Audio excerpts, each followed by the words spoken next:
Okay, last time हमने biomolecule start किया था। अभी हम वही कंटिन्यू करेंगे बिकॉज जो पीएनएमटी 2 के बच्चे हैं उन लोगों का ये चैप्टर नहीं हो पाया, सो डिटेल स्टडी ही करने वाले हैं अबाउट बायोमोलिक्यूल्स। वन थिंग, आपकी एनसीईआरटी में जितना इंफॉर्मेशन दिया है बायोमोलिक्यूल्स का फिलहाल के लिए दैट इज इम्पोर्टेंट, मीन्स उतना अभी सफिशिएंट है, क्योंकि उससे रिलेटेड और भी जो चीजें हैं वो फिजियोलॉजी में एज एन एग्जाम्पल आप काफी पढ़ते हो। तो बाकी सब जब पूरा चैप्टर आपका खत्म हो जाएगा तो कलेक्टिव इन्फॉर्मेशन आपके पास बहुत ज्यादा रहने वाली है। सो डोंट पैनिक अगर आपको मॉड्यूल देखकर या रेफरेंस बुक देखकर ऐसा लगे कि वो कॉम्प्लिकेटेड है, so don't panic on those informations. जो भी आज आपको बताया जाएगा या फिर through out the sessions plus NCERT में जो भी है, that is more than enough for you for now. धीरे धीरे जब आप एक बार सब कुछ पढ़ लोगे, कॉन्फिडेंट हो जाओगे, कुछ क्वेश्चन प्रैक्टिसेस करने लगोगे, तब आपको अपने आप और एक्स्ट्रा इंफॉर्मेशन मिलती रहेगी।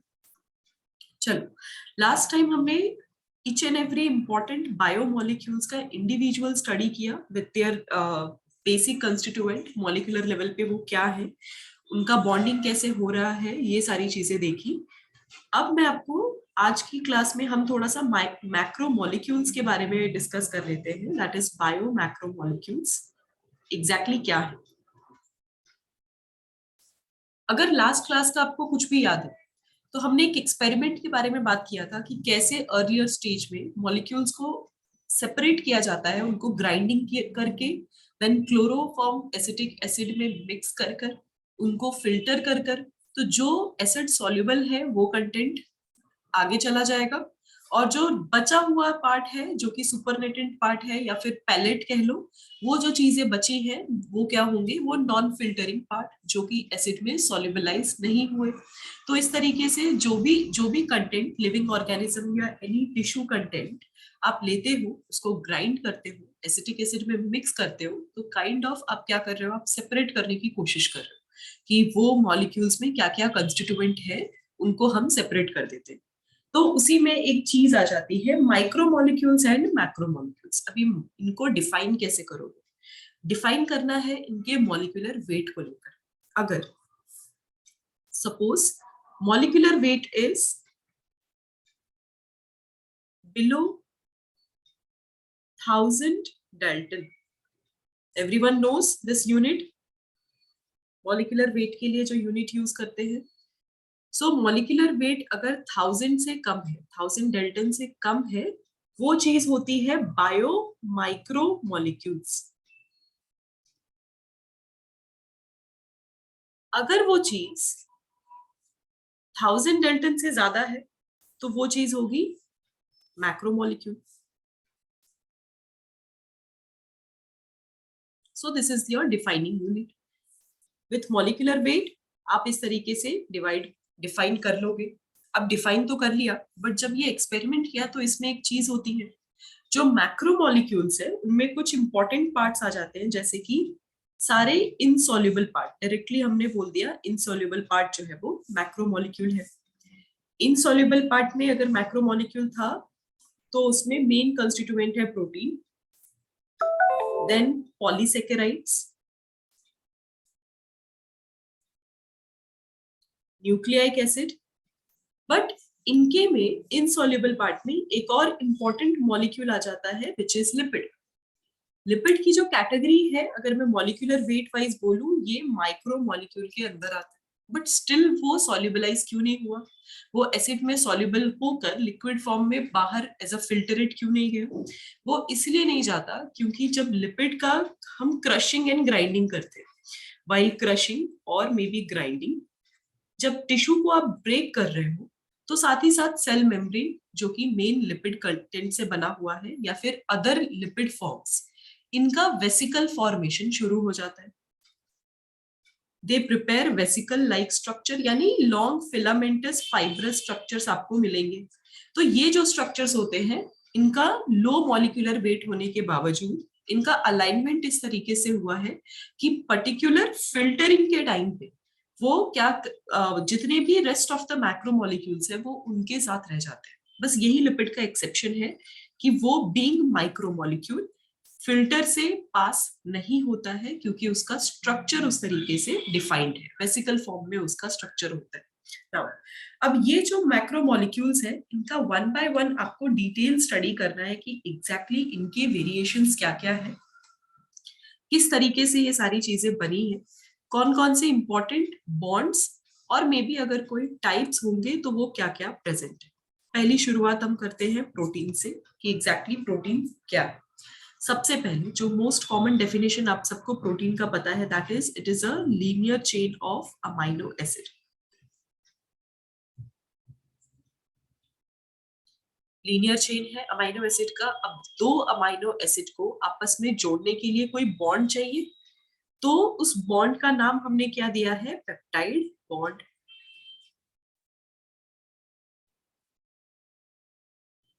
इसी प्रोटीन को अगर अमाइनो एसिड्स के चेन्स के बारे में अगर मैं डिस्कस करूं कि एग्जैक्टली इनके चेन्स कनेक्टेड होंगे, तो उस चीज को हम एज अ मॉलिक्यूल पेप्टाइड भी बोलते हैं।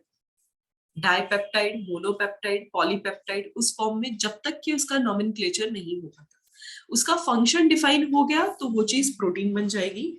अदरवाइज उसको मॉलिक्यूलर या केमिकल वे में आप बोलोगे तो आप पेप्टाइड ही बोलने वाले हो। इसीलिए अमाइनो एसिड के बीच में जो बॉन्ड्स होंगे they will be peptide bond.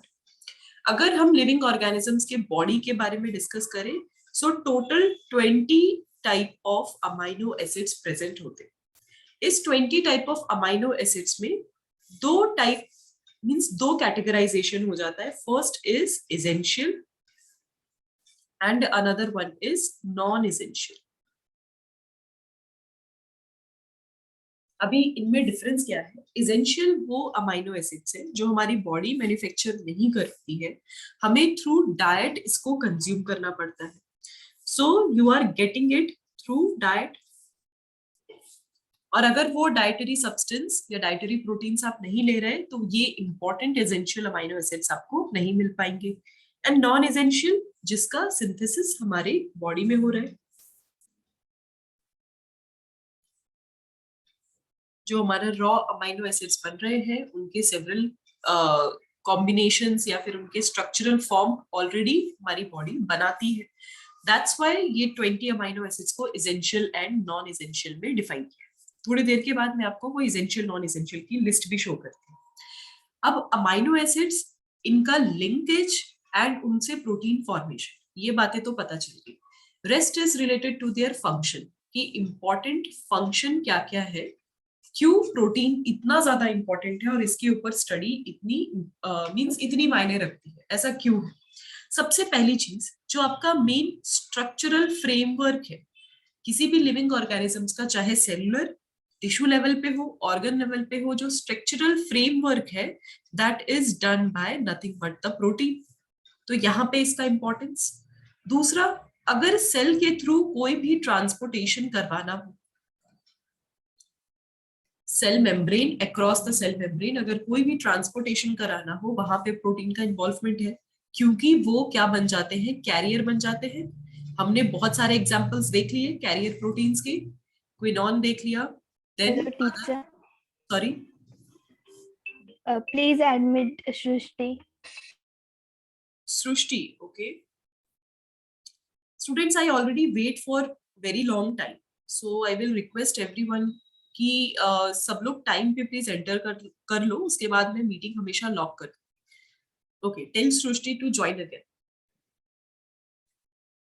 Now transportation यानी कैरियर प्रोटीन्स इन्वॉल्व है। कैरियर प्रोटीन्स क्यों जरूरी होते हैं? क्योंकि sometimes some molecules are not able to pass through the cell membrane, so इनको ट्रांसपोर्ट करके कैरी करके एक जगह से दूसरे जगह ले जाना पड़ता है। कभी कभी कुछ आयंस जैसे इलेक्ट्रॉन कैरियर्स, प्रोटॉन कैरियर्स, ये क्या होते हैं, सो दैट इनमें इतना ज्यादा चार्ज रहता है और वॉलेटाइल रहता है, वो गुम ना हो जाए इधर उधर, इसीलिए उनको सही लोकेशन पर ले जाना जरूरी है। सो इस टाइप के ट्रांसपोर्टेशन में रोल किनका है? प्रोटीन का ही है। Then they also fight the infection. अगर मैं इन्फेक्शन से फाइट करने की बात करूं, it means indirectly I am talking about immunity, चाहे वो प्लांट हो या एनिमल हो। सो हमारी बॉडी में एज ए एंटीबॉडी जो इम्यूनिटी प्रोवाइड करते हैं, they are nothing but the proteins. So इस टाइप का अगर सिचुएशन हो रहा है तो यहाँ पे प्रोटीन की रिक्वायरमेंट है। देन अगर कुछ लोकेशंस पे कोई कमांड देना हो, कोई चेंजेस लाने हो, तो वो function with the help of hormones ही हो पाता है. So hormone formation again proteins करवा रहे हैं. देन दूसरी चीज है रिलेटेड टू एंजाइम्स. कैटलिस्ट, हमारे बायोलॉजिकल कैटलिस्ट, कोई भी अगर रिएक्शन होगा उसको आगे कैटेलाइज करवाने में एंजाइम्स का इंपॉर्टेंट रोल है. तो ये सारे इंपॉर्टेंट लिस्ट ऑफ फंक्शंस है प्रोटीन के, and that's why amino acids are important. तो उनके मल्टीपल चेन्स और लिंकेज की वजह से अलग अलग टाइप के प्रोटीन्स बन पाते हैं. तो कुछ some are carrier protein, some are structural protein, some are hormones and enzymes. So ये इनके डिफरेंट फंक्शंस. अब एक फैक्ट मैं बता रही हूँ, I think majority of the students already जानते हैं. Just tell me, does anyone know from the class most abundant protein? जिसको पता हो most Rubisco. Abundant. Yes, in biosphere means जितने भी ऑर्गेनिजम्स हैं उनमें जो मोस्ट अबंडेंट है दैट इज रुबिस्को. रुबिस्को का फुल फॉर्म किसी को याद आया?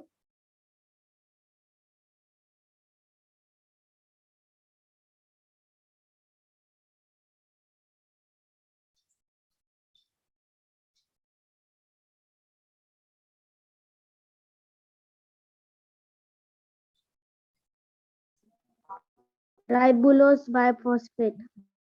Ribulose biphosphate. उसके अलावा C and O.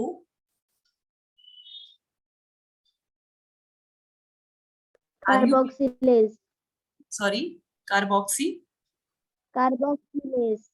Carboxylase. Okay. Rubisco is ribulose bisphosphate carboxylase and oxygenase. It's a enzyme जो कि फोटो रेस्पिरेशन सॉरी फोटोसिंथेसिस के टाइम पे C3C4 पाथवे में इसका मोस्ट इंपॉर्टेंट रोल है. प्लस रुबिस्को की वजह से, क्योंकि ऑक्सीजनेज भी है, ये ऑक्सीजन के साथ भी उतना ही पोलैरिटी रखता है और बाइंड हो पाता है, इसीलिए फोटो रेस्पिरेशन में भी इन्वॉल्वमेंट क्रिएट करता है. ये तो हो गया related to whole biosphere means animal plant को कंबाइनली अगर देखें तो ये मोस्ट अबंडेंट प्रोटीन है. देन ओनली इन एनिमल, सिर्फ और सिर्फ एनिमल के केस में कोई अबंडेंट प्रोटीन्स किसी को पता है?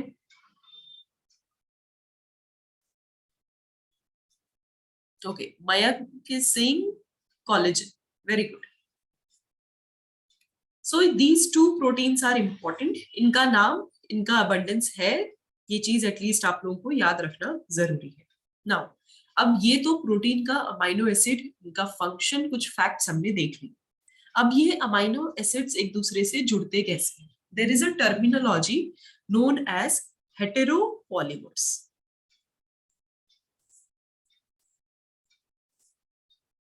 यानी ये प्रोटीन का जो फॉर्मेशन है वो हेटेरोपॉलीमर्स के फॉर्म में होता है.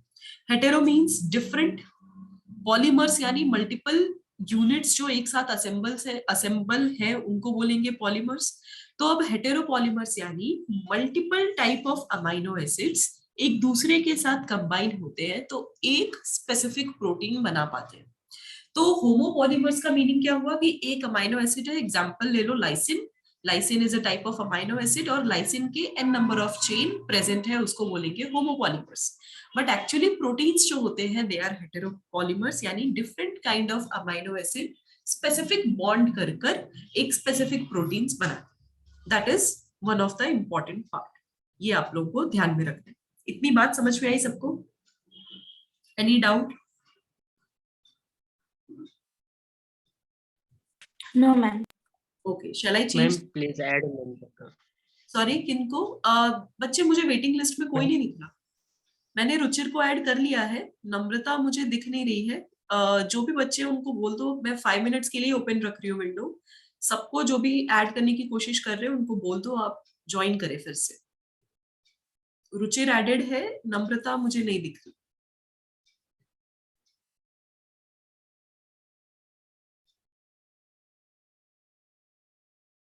Okay, shall I change the slide?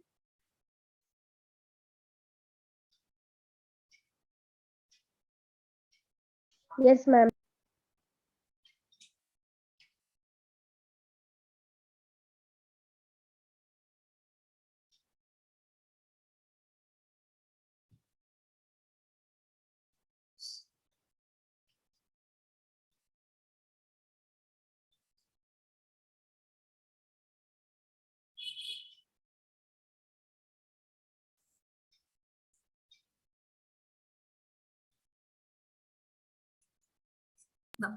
अभी स्ट्रक्चर ऑफ प्रोटीन वो जरूरी है, कितने टाइप के स्ट्रक्चर एग्जिस्ट करते हैं, means what are the different context जिसके थ्रू आप प्रोटीन के स्ट्रक्चर को डिफाइन कर पाओगे। देखो, अगर कॉन्टेक्स्ट के बारे में बात करें, यानी हम एंगल के बारे में बात करें, डिफरेंट डिफरेंट सब्जेक्ट के डिफरेंट अप्रोच रहते हैं टुवर्ड्स स्पेसिफिक थिंग्स। अगर आप किसी भी चीज के बेसिक एंड साइंस के बारे में डिस्कस करोगे तो हर सब्जेक्ट का अपना अलग अलग अप्रोच है, अगर आप सेम टॉपिक भी दे दो सबको।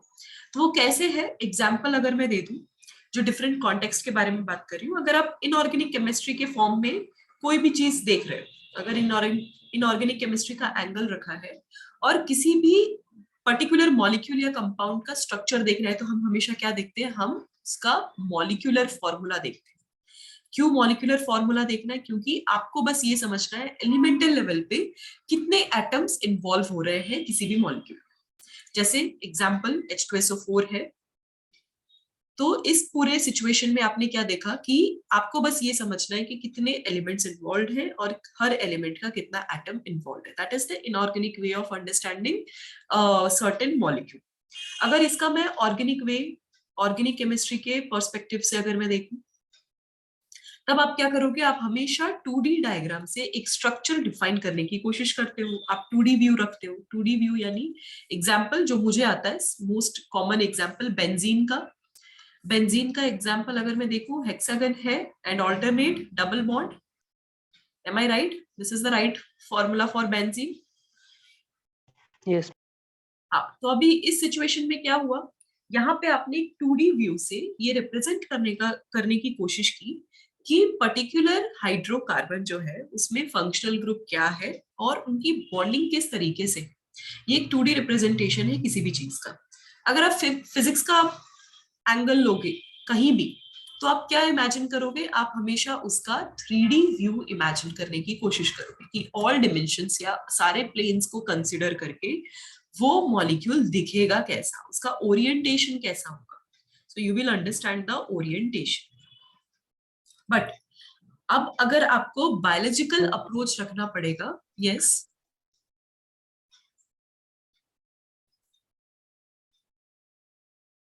ओके, अगर आपको बायोलॉजिकल अप्रोच रखना है तो बायोलॉजिकल अप्रोच में थोड़ा सा अलग एंगल आपको समझना पड़ेगा। अलग एंगल कैसे? सपोज मैं प्रोटीन का अगर कंसिडरेशन लूं, तो ये प्रोटीन किस लेवल पे कनेक्टेड है या उनका अरेंजमेंट कैसा है, किन लेवल्स पे, वो हम अलग अलग तरीके से देखेंगे। मतलब वहां पे हमें फॉर्मूले से लेना देना नहीं है। हम 2D या 3D व्यू के बीच में डिबेट नहीं कर रहे। हम ये देख रहे हैं कि सपोज एक लॉन्ग चेन जो है वो आगे चल के ये लीनियर स्ट्रक्चर किस तरीके से अपने आप को स्ट्रक्चरली चेंज कर रहा है, यानी हम डिजाइन एंड पैटर्न के बारे में बात कर रहे हैं। तो वो जो पैटर्न होगा that is nothing but 4 level pattern. Protein के केस में आप सिर्फ और सिर्फ जो बायोलॉजिकल एस्पेक्ट है उसमें पैटर्न्स के बारे में समझने की कोशिश करोगे कि what are the different different patterns जिसके बेसिस पे प्रोटीन के स्ट्रक्चर्स डिफाइंड है। जो पहला है, सबसे पहला जो पैटर्न हम समझेंगे that is the primary structure.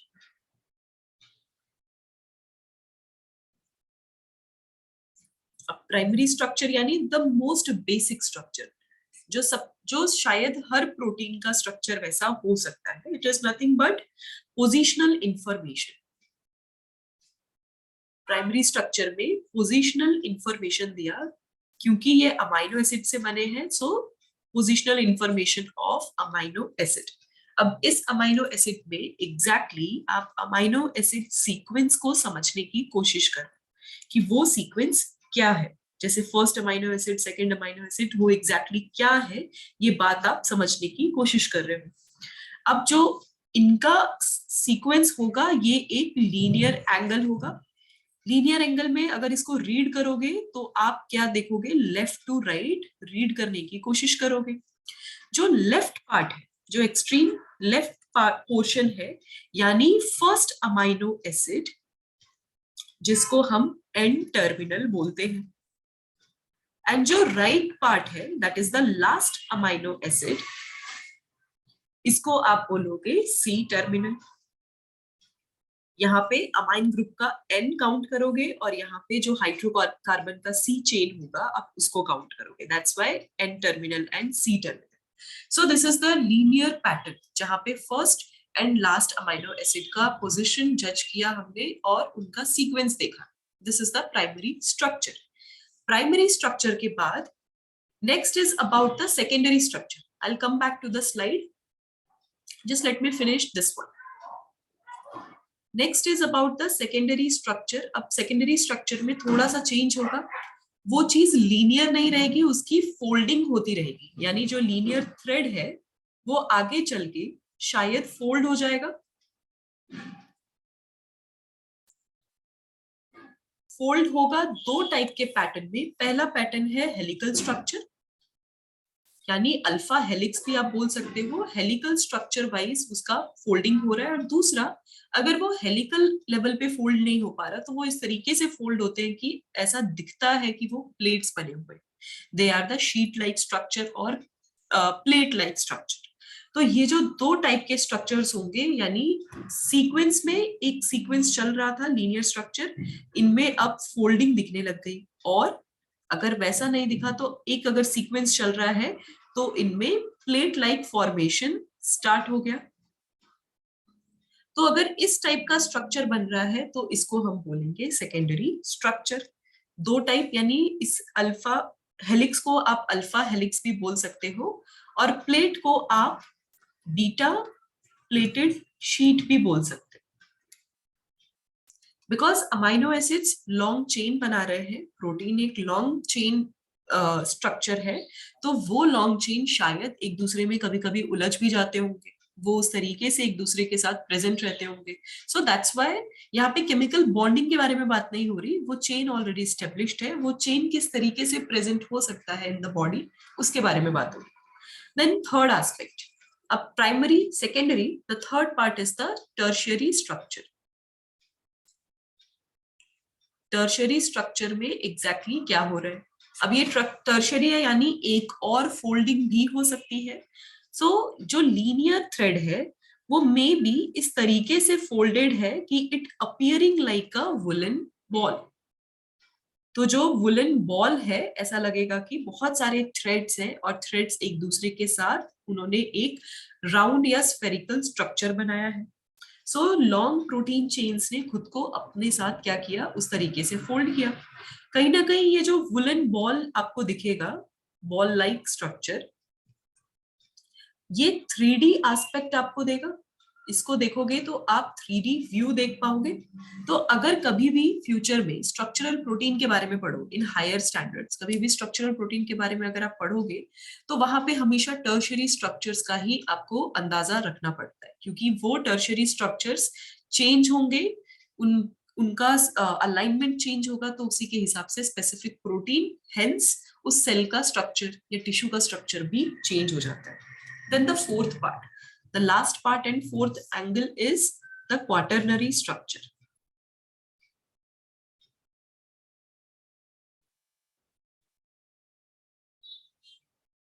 Quaternary structure का मतलब क्या है कि एक से ज्यादा जो सब यूनिट्स है, यानी ये जो पॉलीपेप्टाइड्स बने हैं, मे बी सेकेंडरी के फॉर्म में, टर्शियरी के फॉर्म में, इनका एक यूनिट बन गया। So imagine this as the one unit, this is the one unit. अगर ये मल्टीपल यूनिट्स एक साथ प्रेजेंट है, यानी इतने ही जम्बल्ड अप जो स्ट्रक्चर्स हैं वो एक साथ प्रेजेंट है, तो उस चीज को हम बोलेंगे quaternary structure. So you all can write, it is the assembly of more than one polypeptide, या फिर इसको सब यूनिट भी बोल सकते हैं। कभी कभी आपने सुना होगा certain protein is made up of 4 subunit, most common example दे दूं सब यूनिट्स का? Example is ribosome. याद आ रहा है कुछ? राइबोसोम में दो टाइप के सब यूनिट्स होते हैं, one is larger unit, one is smaller unit. तो यहाँ पे क्या हो रहा है, वो यूनिट इज व्हाट, कि एक सर्टेन स्पेसिफिक स्ट्रक्चर जो है वो बन चुका है। एक स्मॉलर स्ट्रक्चर होगा, एक लार्जर स्ट्रक्चर होगा, और उनकी असेंबली है, तो वो एक कंबाइंड राइबोसोम बना रहा है। उसी का एक और एग्जाम्पल ले लो, हीमोग्लोबिन। हीमोग्लोबिन में क्या हो रहा है, हीमोग्लोबिन के 4 सब यूनिट्स है। अगर फिजियोलॉजी में नहीं सुना है, मिस कर दिया है, तो आज समझ लो, हीमोग्लोबिन में 4 सब यूनिट्स है, जिनमें से हर 2 यूनिट्स जो है वो आइडेंटिकल है, दो तो एक दूसरे के साथ आइडेंटिकल है। तो जो एक जैसे 2 होंगे उनको बोलते हैं अल्फा यूनिट, और जो एक जैसे बाकी दूसरे हैं उनको हम बोलते हैं बीटा यूनिट। सो यानी 2 अल्फा यूनिट 2 बीटा यूनिट को मिला के हीमोग्लोबिन का कंबाइंड प्रोटीनेशियस स्ट्रक्चर बन रहा है। तो हीमोग्लोबिन क्या हुआ, इट इज, जो भी आप उसका स्ट्रक्चरल अलाइनमेंट देखोगे अंडर इलेक्ट्रॉन माइक्रोस्कोप, तो वो एक क्वाटरनरी स्ट्रक्चर है। यानी सेकेंडरी और टर्शरी स्ट्रक्चर से जो भी यूनिट्स बनते हैं उनको अगर साथ में मिक्स कर दोगे, मींस और ज्यादा क्लमजी स्ट्रक्चर बनेगा, तो उस चीज को हम क्वाटरनरी स्ट्रक्चर बोलते हैं। अब ये स्ट्रक्चर्स आपने पढ़े क्यों, ये अंडरस्टैंडिंग आपने रखी क्यों? क्योंकि प्रोटीन एक लॉन्ग चेन है, और वो लॉन्ग चेन हमारी बॉडी में जरूरी नहीं कि लीनियर फॉर्म में भी हो। इमेजिन अ थ्रेड, वो थ्रेड जो है वो आपस में उलझ भी जाते हैं, कभी कभी वो मिक्स हो जाते हैं, कभी कभी उनमें गांठ लग जाती है इतना कि वो बिल्कुल भी खोल नहीं सकते। तो ये एग्जैक्टली सेम सिनेरियो आप प्रोटीन के थ्रेड पे इमेजिन करो। तो अगर उनको फ्री छोड़ के रखा है, so because of certain reactions, because of their alignment और उनके पोजीशन की वजह से, इनका स्ट्रक्चर जो है, थ्रेड का स्ट्रक्चर जो है वो चेंज होता रहता है। This is the biological approach. यहाँ पे आप फॉर्मूले के बारे में नहीं समझ रहे, बस उस थ्रेड का अलाइनमेंट कैसा होगा आप वो समझ रहे हो। इतनी बात समझ में आई? Any doubt? No, ma'am, not done. Okay, let me show you the previous slide, then I will go back to the last one.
Okay, सबने लिख लिया ये?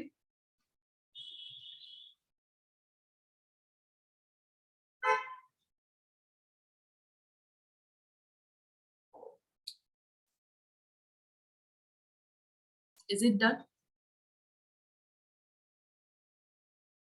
Yes, ma'am.